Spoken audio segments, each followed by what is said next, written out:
You are listening to the Horse Radio Network, part of the Equine Network family.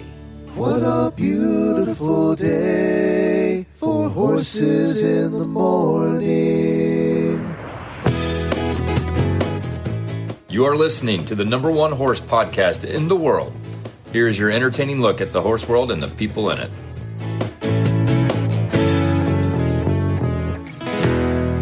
Good morning, everybody. I am Glenn the Geek from Ocala, Florida. And I am Lisa Wysocki. I'm in Mound, Minnesota, and you're listening to Horses in the Morning on the Horse Radio Network for Monday, July 8th, episode 3470 by WERM Flooring. Good morning, Horse World. You heard that right. It's Monday. The first day of a fabulous week of shows on Horses in the Morning.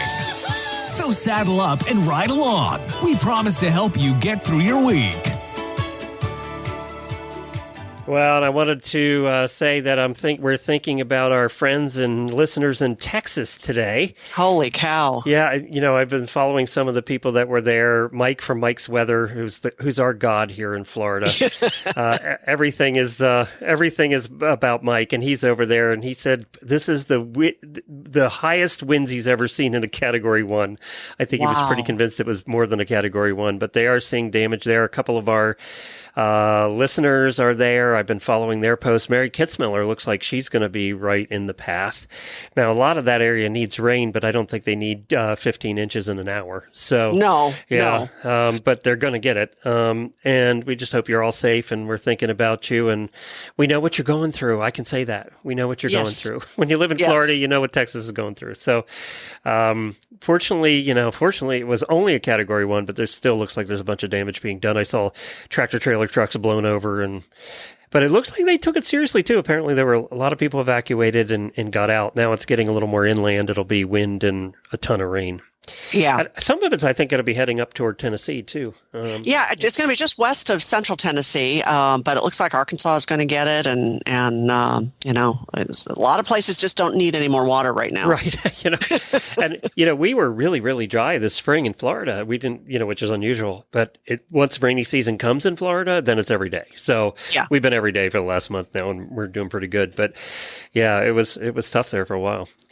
And then you see the fires starting in California. They were inundated in rain for the last year, and now it must be dry again because the fires are starting back up. Yep. Gotta be. I mean, I see all the mudslides with all the rain, and then you see the fires. It's like there's just no safe place anymore. Hey, you guys have all seen Jake Harvath, who's riding across the country 7,000 miles in the year of the Mustang. He's been doing videos, and I know you've all been seeing the Facebook posts. He's I think he's halfway now. And we're going to catch up with him today and find out where he is and how the Mustangs are doing. And I watched a bunch of his videos this morning. He's a very engaging dude, and he does great in the videos. I don't know any time to put the videos together. I have to ask if he's getting help with that because the videos are very well done. He just put one up about Gettysburg, and Jennifer and I were just there a couple of weeks ago, so we knew all the landmarks he was riding by. Yeah, isn't that a great place, Gettysburg? I love it. Yeah, we lived near there, so Jennifer used to go riding there every year, and riding on the battlefields is a cool experience. Yes. Yeah, and I've ridden my bike around there, and we've gone down there quite a bit. And it's changed a lot. We weren't there for 10, 15 years, and they have all kinds of new visitor centers and stuff. So it is really cool. And there's just a feeling when you're out in those battlefields. Oh, yeah. It's kind of eerie, and, it's just, there's a feeling. Yeah, there is. We have several in Tennessee of the big battles, and it's just a different experience for sure. Now, when you go to Valley Forge, you don't get that feeling because it's so close to the city. Everything is right there. Right. So it doesn't have that feeling like a Gettysburg does or the ones that Tennessee do. Yeah, Shiloh is the big one in Tennessee, yeah. Well, our British correspondent, Katie Gilmour, is going to join us also. We have a very busy show today, and she's going to be talking about the selections for the British Olympic team. And then Auditor Mary Caukins is joining us to review some Kerrits Coolcore clothing. Wow. Say that fast. You did it. Yeah, you did it well. I've been practicing it. She's gonna review those for us and our monthly product review. And then in the Auditor Post Show, Auditor Colleen's going to join us to talk about a cool standardbred that she has that needs a home. Actually, we called her yesterday because Jennifer's looking for one, but it's not gated. So I said, why don't you come on the show? Maybe we can find it a home. Yeah. So we have a lot to do today in today's show, so we're going to get to that right now. But first, we have to do this.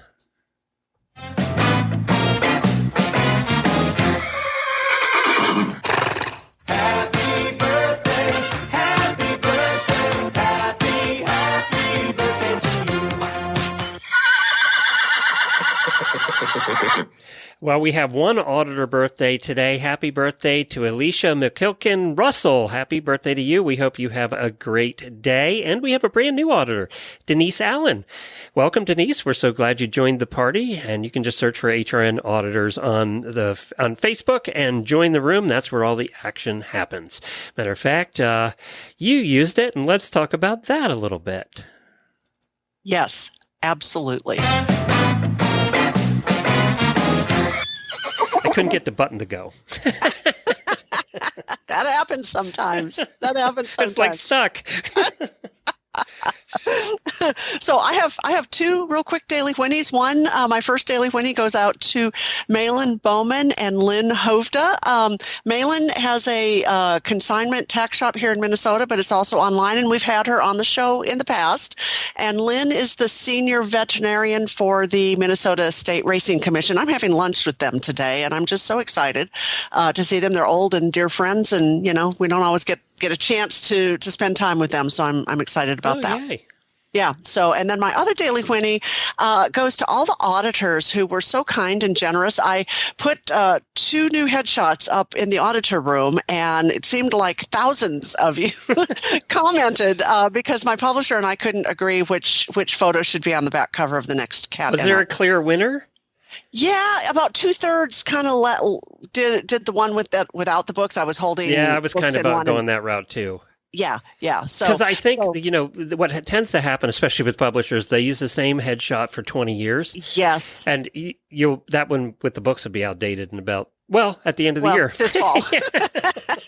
This fall, yeah. So we're using the one with the books for promotional stuff for events and book signings and things, and then we're using the other one on the back cover. So, but it was They're great. Fantastic pictures. A guy named Brad Etter shot those in LA. He just did such a great job. I was very impressed. Lighting and makeup does a lot, Glenn. You know what? Having a damn good photographer makes a difference too. Well, that's true. You can take good pictures with your phone, but it still ain't a professional shot. No. And he had this whiz bang camera. It was a digital camera, but it had all the bells and whistles on it, and great lighting, great makeup artist, guy named Delmar who was fabulous. So yeah, all that makes a difference. Look at you, supermodel. There we are. So, you got to tell, we have a couple minutes yet. You have to tell the story, if you're allowed, of your trip to the track with your mom last week. Oh, yeah. Now, so Lisa's mom's 101? Yeah. Yeah, okay. Yeah.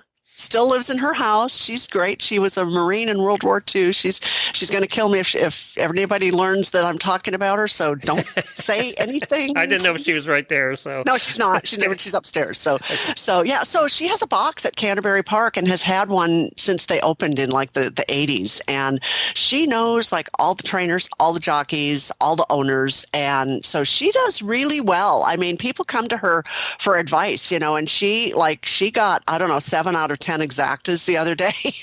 So, did you bet too, or? I'm such a chicken better. And you just do what your mom does. I should, but I bet like show tickets on a favorite. But I will say this. Jennifer does too. That's about all she can handle. We've been twice since I've been here, and I'm like $6 up. But I bet the favorite to win, place, or show, and so then I'm making like 20 cents a bet. So do you think this whole obsession she's had, probably since she was 70, right?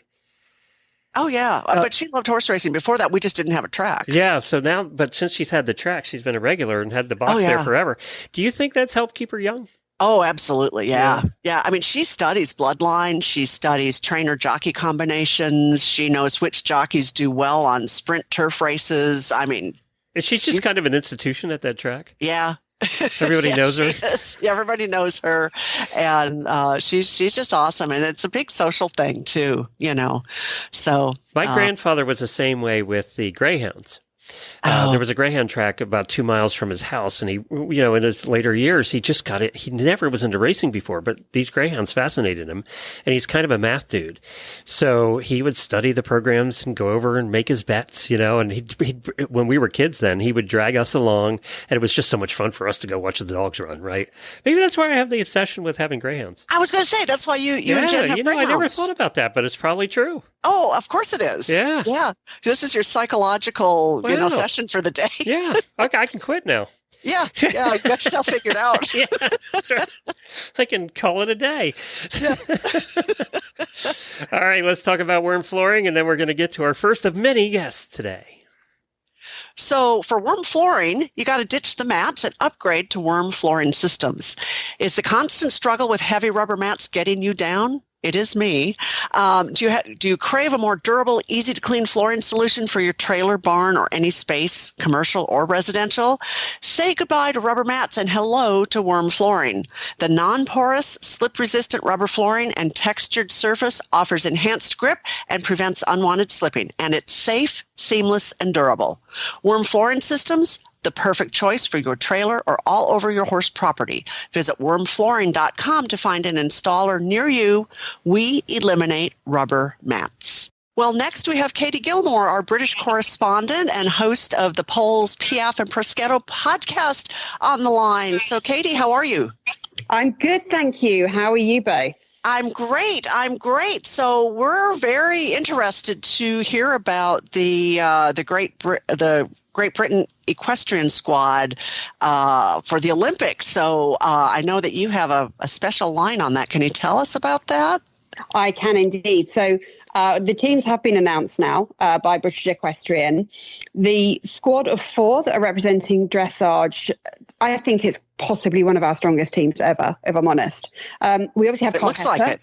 Yeah, we obviously have Carl Hester. This is his 7th Olympic Games. Oh, my goodness. I know, right?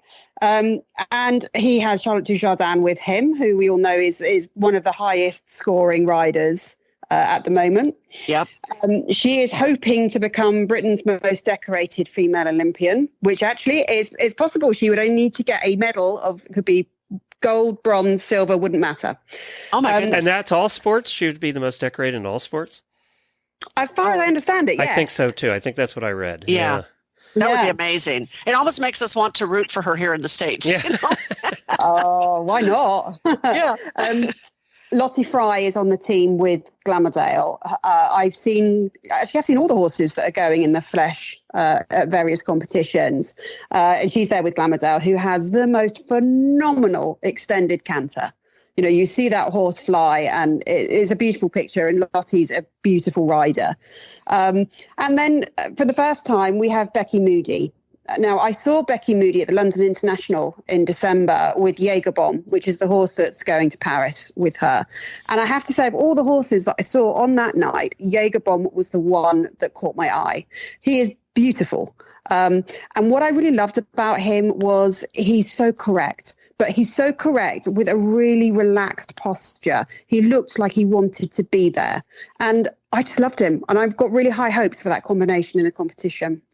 Yeah, that's really high praise from you. I mean, that's pretty amazing. I just think that horse is phenomenal. Jägerbomb is my favorite on the circuit at the moment, I would say.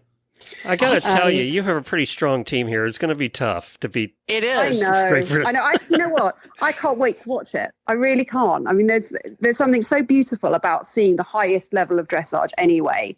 But when you know that your country's team is so strong going in, it's just, it's exciting. It's exciting. Eventing, we have Ros Cantor. You guys, eventing too. It's like we're going to repeat what I just said. Yes. It's a very strong team. Ros Cantor is currently the FEI number 1. So she will be there. It's not her first Olympics either. She's taking Lordship's Gruffalo. Laura Collette is there with London 52. And Yasmin Ingham is there as well, and Tom McEwen, who he's based in Gloucestershire, actually quite close to where Carl Hester is based as well. And he's coming with JL Dublin. So again, a fairly experienced team that's going over. Ros Cantor obviously is doing extremely well. She had an amazing year last year. So hopefully this year she will be bringing home some Olympic medals as well. Yes. The jumping team is before great. you go on, am I correct? It's 3 people on the team this year, and there's no dropout, right? There's no drop score. For eventing? For eventing and dressage, right? We have 4 on each of the teams. Oh, okay. Yeah. Jumping, we've got Scott Brash, who actually is a fairly near neighbour of mine. He lives in the nearest town to me. And he's with Hello Jefferson. Harry Charles, that's actually my daughter's favourite rider. He's there with Romeo 88. Ben Mayer is a bit of a veteran now on the show jumping scene. So he is there as well with Point Break. And then what's really quite heartening, I was quite a big fan of Tim Stockdale, and his son Joseph has made the jumping team. So that's quite emotional, I think, as well. Oh, absolutely. He'll be taking Casherelle. And actually we've got a real mix of genders as well. We've got mares, we've got geldings, we've got the odd stallion. So very, very, very exciting. So, Katie, out of the 3, the dressage, the eventing, and the jumping, which in your opinion is the strongest team? That's really hard. That's a really, really hard that's question. why I asked. I mean, they're all strong in different ways, I think. All 3 teams have got at least one very experienced rider that has competed at this very high level of competition. For me, I think the dressage team is exceptionally strong. We've already got winners on there. So that's going to be interesting. It's going to be interesting to see how Carl Hester's horse Fame is. He's possibly a bit less experienced at the level than some of the other horses. But yeah, I would say if I was a betting lady, my money would be on the dressage. I got to say, we haven't announced it, but it just came out that our jumping team was announced. And I think jumping is the place we have a run at you. I agree. We have Kent Farrington, Laura Kraut, McLean Ward, and Carl Cook. There's 4 people that are legends in a jumping, right? So absolutely, I think that's a really good team. I think that's the one place we have a good shot. Yeah. Yeah, I think so. I think it's going to be an interesting competition. But I mean, how lucky are we to be able to watch this competition at this level? Well, and I think globally, as somebody who's been watching the Olympics since I was a little tiny kid, to watch the progression of the sport just overall progress and see, what strong teams so many countries have, I think it's just wonderful. I do as well. And actually, particularly with dressage, because it was a sport that they didn't have the interest. I mean, you look at show jumping not that long ago, really, I suppose 1970s. The Football Association in the UK, what we would call football, you would call soccer, they actually went to British show jumping and asked them how they make football more appealing to the television market, because everyone used to watch the show jumping on a Saturday afternoon. Really? So yeah, that's how things have changed. I can remember when I was quite young, actually, and the show jumping was always on the Saturday afternoon, and it obviously it's kind of declined. But dressage was never in there really. It was never really televised. And now that we're getting medals and it's becoming more popular, you look at riders like Carl Hester and Charlotte Dujardin and Lottie Fry, and they've really, really brought it to the forefront. And Katie, speaking of Carl Hester, he is going to be the subject of a new biopic, correct? That's absolutely right. Yes, Variety actually reported on it. I love this story, I have to say. He's been picked up by 2 veteran, I would say, I don't know if you know their stuff, but 2 veteran filmmakers. And they are going to be making a movie about his life. So this goes back to his beginnings back in Sark. Sark is one of the, please stop me if I'm going into too much detail or it's something that you already know. Oh, I think it's fascinating. Go. So Sark is one of the Channel Islands, just off the coast of France to us. And he was brought up in a single parent family. They didn't have loads of money. Dressage in this country has a reputation for being for the wealthy. Now, And because of that, people are a little bit funny about it, I would say. But Carl Hester is the example of how it actually is hard work, not money. So he grew up in a single parent family. He learned to ride on a donkey, and he used to help visitors because there's no cars on Sark at all. You're not allowed to have a car at all. Everything is horse and cart. So he used to have donkeys that he used to take people up and down to the beach to help them travel possessions if they were coming on holiday. And that's kind of how he made his money. It's going to be made by Drew Curtis and Richard Conway. So it starts with the tiny island of Sark, and it travels right through to the London 2012 Olympics. And obviously his ride on Utopia and his journey with Charlotte and Vallegro, where they won team gold in dressage. And that's the first time the UK had ever won team gold in dressage. Oh, I can't wait to see this. I imagine we don't have an air date or anything yet on it. No, not yet. It's been announced pretty much around the same timing as the teams were announced. Yeah. And, I think arguably he is the greatest dressage rider, trainer that has ever been. And he deserves this, he deserves this film. He's an incredibly self-effacing but really nice man. He's very friendly. He's very personable. When you see him being interviewed, that is how he is. So the story will show that, I think. And it'll also show his passion and how hard he's had to work. Like many of us with horses, he started off as a working pupil. He did his British Horse Society assistant instructor exams, and then he's become this amazing athlete. So it's very exciting. And I think it's a great journey to document, and I hope quite inspirational for other riders. Well, I can't wait to watch this, and I think you said that he deserved it. Well, I think we all deserve it too. I think we just can't wait to see this. So, Katie, thank you so much for coming on today and sharing all of this. So, here in the States, now I want to root for the British team. So that's okay. You can. So yeah. So thank you. We'll see how it all plays out, but I know we're all excited to watch in a couple of weeks. It's coming up. Yes, it's coming right up. Yeah. Katie, where can people find the podcast? Yes, the podcast, we are on all major podcast platforms. It's Poles, PF and Prosecco. Most recent episode featured an X Factor singer who has been riding Russell Crowe's horses. Oh, wow. She's a country singer. She's got a new single out, and we talked about her journey with horses, including doing the equestrian walk of shame. Which we've all done. Yes. Katie, thanks so much. Appreciate it.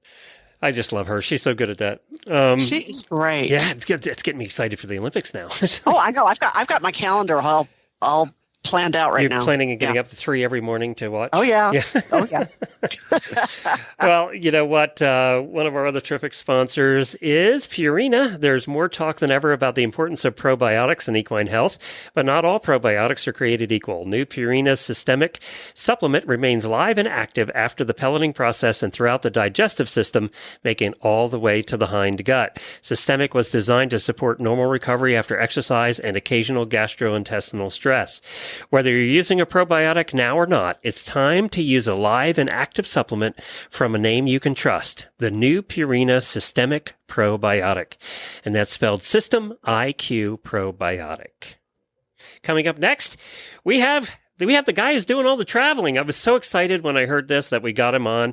And I think he's on break right now. We'll find out. But it's Jake Harvath. He's doing the Year of the Mustang. His goal was to travel from Utah all the way across the country to New Jersey and then back to Utah again, do 7,000 miles in 1 year to highlight the role of the Mustang. He brought 3 Mustangs along with him. And we're going to find out how things are going and maybe some of the exciting moments he's had. Jake, it's so good to talk to you. About 100 of our listeners wanted to have you on, so I'm glad you took time out to chat with us. Absolutely. Thanks for having me. So are you on your way back now? Have you done the one leg and on the way back? Yeah, we've gone about 3,400 miles, and that took us through 16 states. We hit the Atlantic Ocean about 3 weeks ago. And in New Jersey, and now we're headed back home towards Utah. Now, are you doing a different route back than you did on the way out? That's correct. Yep, we're taking a more northern route back. It's a little more direct, and yeah, that's cooler. fun. Probably cooler. Yeah. Yeah, better than being in the South where we were in the winter. Yeah, it's funny because you've had some weather on this trip, for all kinds of weather. Oh yeah, everything you can imagine. Yeah. Did you? I mean, the one that would scare me the most. We've talked about it before because my regular co-host on the show lives in Norman, Oklahoma, home of the tornado. Right. Right. Thunderstorms they's got to be the worst. Yeah, absolutely. You do kind of watch yourself, especially when you got things like lightning and if you feel like you got to get it off, then do it for your safety. But I'm to appreciate the rain, especially this time of year. So if it's going to rain on me, I'll take it. It cools us off. And your cell's going in and out a little bit. You must be in rural Pennsylvania. Yeah, sorry. Let's see. No, you don't be sorry. It's not your fault. So you're on your way back. When do you hope to get to? What's the goal to reach home again? So the goal is to reach back home by the beginning of November. Okay, and judging by your way out, that should be doable, right?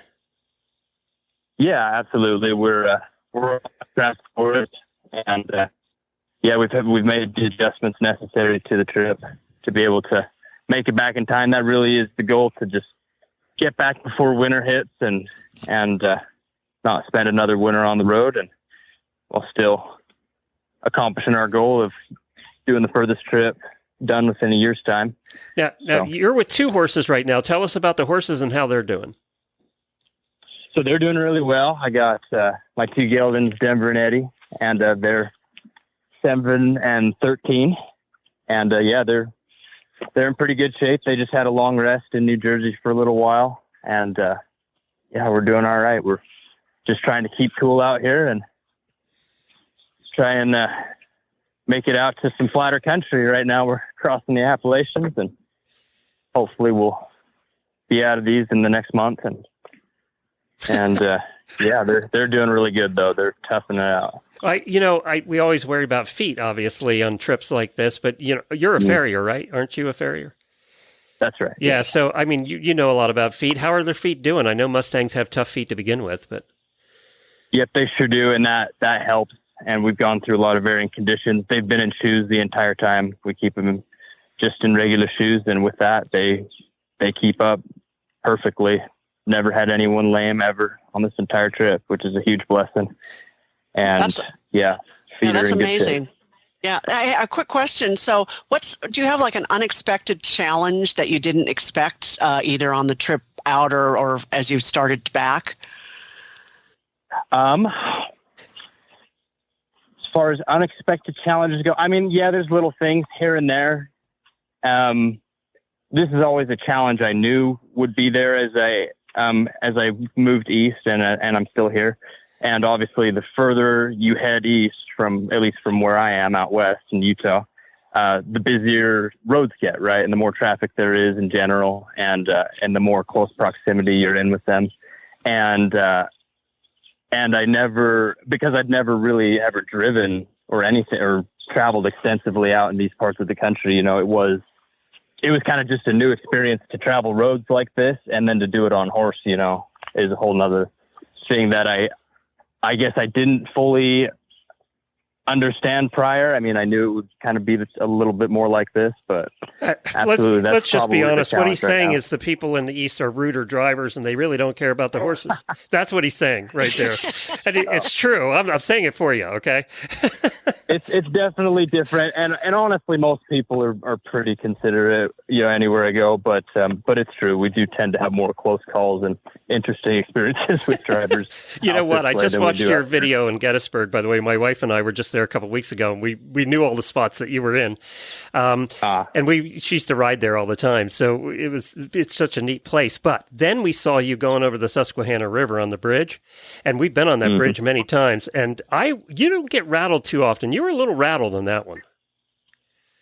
Yeah, I mean, it's a long bridge, and you're right there with the traffic pretty close. I have people on the sidewalk that I'm on at the same time coming over with bikes. And so, you just keep your head up. But yeah, definitely definitely something that was a little more on edge, I guess, just because of how long of a bridge it was, you know. Yeah, you're so damn laid back. When I saw your reaction to that bridge, I was like, okay, well, that one got him a little. Yeah, a little bit. We're about to do it again tomorrow. Oh, what I thought was amazing was I saw that video too, but the horses didn't seem rattled, just you. These guys kept it together, and you know, I'm doing my best to keep it together for them, of course, and that's why. But what's been honestly, the scariest thing on the trip? What has there been one moment that you went, okay, my heart's racing now? I mean, you know, I've had, you know, here and there, I've had close calls with cars and trucks, you know. Yeah, you know, horses are horses, you know, they have their moments, right? Someone just goofed around at the wrong time and a car was a little close. And so I'd say some of those, but we've never had anything happen, thank goodness. Maybe that, and then, I don't know, we've had times just out in the very beginning, you know, when you're just like starting a new job, you know, you make mistakes. And back home in Utah, when I was still kind of figuring myself out, my horses were still adjusting to this life. You know, I definitely, you know, I made wrong turns and I got on roads I shouldn't have been on occasionally, and ended up having to turn back in some rough, nasty country, you know, steep ledges and dry canyons with no water and all the sort of things you'd fight out west being in Utah if you make a mistake. So it was definitely, I definitely had times where, you know, I was more worried. And I think that was also just me getting used to the lifestyle. Right. Mm-hmm. And it was all, and that's why it was more scary back then than it would be now probably. But long distance hikers talk about getting their hiking legs. You were getting your riding legs, right? I mean, you were just getting, right. It's and we always say it takes about 3 weeks to get used to anything. Exactly. And after about 3 weeks, you're kind of used to it. Now, let's talk about everybody. We've been doing the show for almost 15 years, and we've covered a lot of people that have done across the country. I don't know anybody that's done it back, and have done long distance rides all over the world. And we always ask them this question. We get the same answer. We always ask them, what was the thing that surprised you the most, or what was the thing that you took heart the most? And the answer is always the people. And I'm assuming the people is your answer too. It's it's definitely probably the thing I expected the least about this trip. What surprised me the most, was how many people would be interested in supporting us and coming out and helping out. And it's become an inspiring part of the story for sure. And, you know, I've watched some of the Facebook posts where you just stayed at a place. By the way, a couple of those people have been on our show as guests, and we've asked them how you were doing. But they've been on, and then the Facebook the word goes out, and you find your next place and your next place. And it's like this chain of horse people. Sorry, I lost you that time. It's just been on Facebook. I've noticed that the chain of posts, he's coming this way, who can put him up? He's coming this way, who can put him up? And you've just had a whole line of those. Right. Yeah, it's been really cool. And, you know, being a YouTuber and in social media, I've got a big advantage with that, getting the word out there for sure. But people have, on their own part, without me, have taken it and run with it. And I've gotten so much help just through those means. So okay, two more questions before you go. One is, we've also followed some people that horses haven't done so well weight-wise and otherwise on a trip like this. Your horses look terrific. What are you doing different? I do everything I can, rest-wise, right, and timing my rides and how many I do in a week, and we typically do, 5 days a week on average, but timing it so that it benefits them the best, and then also getting them to the very best quality feed I can. But at the end of the day, it really is these guys, right? It is Mustangs. These guys are just bred for this lifestyle by Mother Nature, and I can't really see myself doing this with many other breeds of horses. Period. It's just too hard a lifestyle, and the way these guys handle it is really phenomenal as far as Mustangs as a breed of horses go. Okay, the other question is, you have to have monkey butt powder or something along, because I don't know how you're sitting in that saddle for 7,000 miles and still being able to sit down anywhere else. Let me tell you. And you get used to it for sure. You get to where you can just shut the pain off, and I guess I'm a little more built for it. I'm glad I'm only 24, honestly, doing this and not any older. But, yeah, it's definitely not easy on the body, but you get off, you stretch once in a while, walk here and there, and that generally takes care of it for me. Well, you be careful on that bridge, go across the Susquehanna again on your way back, and we'll be following you. And hopefully we can catch up in a month or two, and we'll get an update. Absolutely, yeah. Hope you do. And the website is so people can go and support you? So if they want to support us, they can go to Year the Mustang and donate at yearthemustang.com. And then the videos are all under Jake Harvath on YouTube. And go watch the videos. I was just saying earlier to Lisa that you're very engaging and you're fun to watch. Do you do your own editing, or I don't even know how you have time to do that? I don't. No, I'm lucky that I've got my brother Logan Harvath, who's fantastic editor, and he's running and managing all the platforms in that. Logan does a great job. They're well done. Very well done. Yeah, very well Absolutely. done. Yeah. I'll let him know. Yeah, tell him he's done a great job. And Jake, keep riding. Yeah, stay safe. Thank you so much.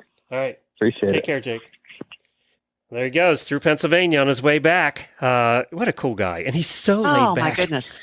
Yes. Yeah, I mean, nothing seems to faze him except that bridge video. Yeah. And I know that bridge. I've driven that bridge about 100 times. And I can't imagine even taking my bike across it. So, he was being He has a point, Glenn. I think people in the East maybe aren't used to seeing animals on a highway where people in the West are, and they know how to, let's just be honest. People in the East are ruder. Let's just be honest. Well, I grew up there. I'm one of them. Say it. Yes. I can say it. Yeah. What a cool guy. We'll put all his links actually to all his social media. They do a great job on social media. We'll put all the links in the show notes. You should definitely go back and watch his videos from from the first one on. Oh, yeah. There's definitely where it's just some of the scenery he's seen and some of the stuff he's done has been incredible. So good job on him. All right. We're going to get to Mary here in a second after we hear from a couple of our sponsors. One of our sponsors is Cosequin. ASU joint and hoof pellets contain quality ingredients to support joint and hoof health and leave out the fillers, molasses, and alfalfa, all while delivering the taste horses love. The colors of our ingredients shine through for a difference you can see. Visit CosequinEquine.com. Easy, effective, and eco-friendly fly control starts with Fly Predators. Fly Predators are the organic, natural way to dramatically minimize your fly problem. Learn more about Fly Predators and other Spalding Labs fly control solutions at Spalding, SPALDING-labs.com. Well, we have one of our auditors coming on right now, Mary Caukins. Mary, where do you live? I live in Smiley, Texas. Smiley, Texas. You're not in the storm today, are you? No, we were supposed to be, but it took a turn and it's gone further east of us. It's now over Houston. I think it's going to head up through Louisiana. Oh, you were glad it made that turn, weren't you? We were, except we were supposed to get a lot of rain, and we really need rain. Yeah. Well, the rest of the state, it's all going to come down to you. It's just going to wash downhill. There you go. Think positive. Mary's here to do a product review, one of our State Line TAC product reviews that we do every month. And these were appropriate. I know when you wrote to me about getting this product, I said, we need somebody who lives in a hot climate. Mary's like, I live in southern Texas. I can handle the hot climate. Yeah. So you got this is where the heat begins, yeah. You got the Kerrits Coolcore full leg tights and also the Kerrits Coolcore top. So tell us about them. Oh, my goodness. Well, first of all, my horses aren't here at our ranch in Smiley. They're in Victoria. And so I kind of had to wait until when we move, we're moving from Victoria to Smiley. So once the moving was done, now I can go ride my horse. And before I went to ride, my husband and I take a ranch walk every morning with the dogs, and it's hot and it's humid. So I thought, I'm going to test that. So, I got out in it in the shirt and pants. And the cool thing about the shirt was that it was incredibly breathable just when I was out walking and the sun is beating down on me. And so then I had coverage on my arms, and that kept me cool. The leggings they feel great, and they weren't that hot. They were a little more kind of, I don't know, not plasticky, but, has a lot of spandex and stuff in it. So that was a little warmer than the shirt. However, that was walking in them. And they're not really made for walking because you've got the grippy things in the back. And it's real cute. The little grippy things are in the shape of carrots. I didn't realize that. It's kind of cute. And so then I finally got to go ride my horse, and it was awesome. The shirt, it was amazing. I think it wicks the sweat off of you, I guess, and then it's kind of breathable. So when the wind is blowing through the shirt, it cooled me down. My arms were covered, so the sun wasn't, and I'm very fair and freckledy, so that kept the sun off. And then when I was done, I was telling the girls, we were teaching lessons, and then there were these 20-year-old girls that also help out there. And I'm telling them about the shirt. First of all, they fell in love with the shirt because it had horses all over them. And they were all going, oh, I want one. I'm going to get one. And then they touched my arm and they said, oh, it's cool feeling. It's cold. I didn't realize it, I guess, because of my body heat. But so that was interesting that just touching it on me, they could feel coolness. And so what color shirt did you end up with? It's kind of a blue with some tan and white horses running across it. Okay. And it has a zipper in the, around the neck, so you can zip it up to your neck, or you can zip it down if you want a little bit more of a V-neck. It's very attractive on. I was wondering if the top was a lighter color than the pants, and maybe that's why it was a little cooler. Yes, I would say so. But the pants were tan. I got the tan pants because of that. And I also thought I liked the top, and I thought it would go better with the top. Did you stick to the saddle with those sticky things, with the sticky carrots? I did. Yes. Yeah. That was interesting. Yeah. That kind of made a difference. Now I ride Western, so, but it worked in my saddle. So. All right, cool. Well, that's good. So you would give these a good rating? I would. And another thing, the pants had a pocket on either side. I could slip my phone in there on the thigh, kind of on the thigh. Oh, I love those. I do too. Yeah, that was neat. And then, so we're leaving Wednesday to go to Colorado for a week, and we're riding while we're out there. So I'm taking them with me. Yay! So. Yeah. I don't think we've ever had a bad review on a Kerrits product, to be honest. Because they're just, I can see everybody why. loves Kerrits. So, yeah, they make that's good my stuff. first pair of Kerrits anything. So I am a good customer now. Yeah. And they fit well? They did. They fit me like a glove. Yeah. I'm a large. I got the large, and they made me, the top kind of was fitted a little bit, and it gave me a waist, which I really liked. That's funny. Well, we're going to put links to these particular products in our show notes if you want to check them out. It's the Kerrits Coolcore products, and you got to try out the tights and the Coolcore top. Well, I hope you enjoy them on your trip. Thank you. And thank you for choosing me. I really enjoyed it. Well, Lisa, I know you have a new book coming out in the fall, but if people need to get caught up on the other 20,000, where do they do that? Anywhere books are sold. I think Amazon typically has the best prices. So, Start with which one and go through the series. Yeah, so the first is the opium equation, and then there's the magnum equation, the fame equation, the main equation, and the REIN equation, REIN.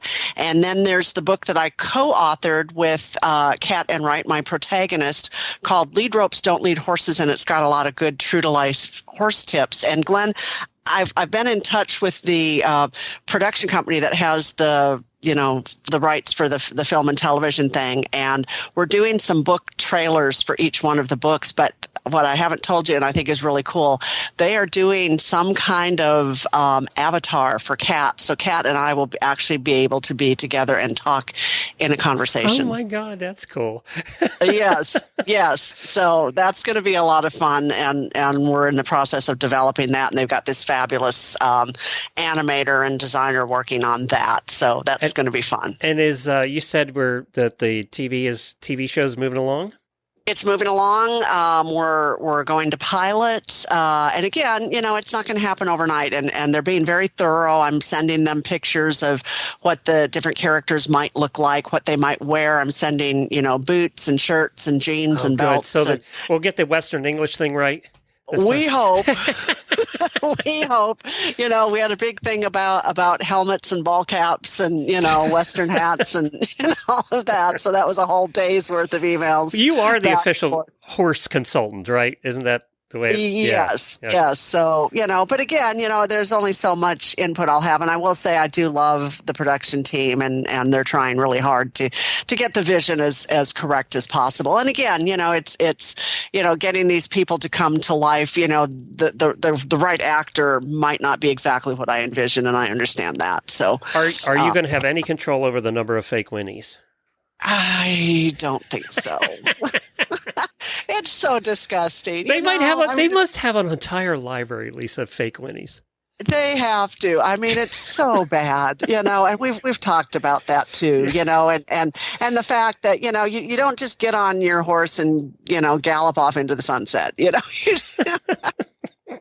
So you don't get on it rears up every time, and all exactly, that. Exactly, yeah. So we're working on that. But the new book that's coming out this fall is called The Cold Equation, and for those who have read the other books, it's a cold case file, and Kat is trying to find Bubba's biological mother. So. I always thought Bubba would get killed off after about the second or third book. Here's the thing. So we've done a lot of market research, and the character people don't like the most is Bubba, and the character other than Kat that people love the most is Bubba. Jennifer just yelled from the other room, Bubba's my favorite. See, he's very polarizing. Yeah. So, but you gotta he's have not gonna get killed off right anytime soon. You gotta have that Bubba. You need a Bubba. Oh yeah, you need a Bubba. Yeah. Bubba's just a very unique Tennessee Bubba. He is, and he's a kid. For those who haven't read the books yet, he's kind of a budding juvenile delinquent who budding. Yeah. He is a juvenile delinquent. I think he accomplished that goal. Yeah, he throws rocks at cars. Yeah, I think he's there. So anyway, it's a fun series to write, and I know the readers. I got to ask you this, and I will whisper so nobody hears. Okay. Okay. When you're growing up, a lot of the writers take influences from people they know in the past. Did you know a Bubba? No, I didn't know a Bubba, but I knew people that I've killed off. I've based them on certain people. I love that. So maybe we won't name names. So just maybe some ex-boyfriends, people who cut me off in the grocery line, I never knew. You never told me that. Oh, yeah. It's very therapeutic. Just kill them off. You don't need better help. You just write books. I do. Like, boom, you're gone. All right, auditors, hang on. We're going to have another auditor guest who's going to talk about this really cool standardbred that she has that she's trying to find a home for. And we're going to talk to Colleen in the post show. Thank you, everybody, for joining us. We really appreciate it. Tomorrow, Karen and Jennifer will have the endurance episode for you. Later on in the week, we're going to be having the NRHA episode, and Jamie will be back on Wednesday. So we'll be back together again on Wednesday. Thank you, Lisa, for filling in all this time. Really appreciate it. Your website is? LisaWysocki.com.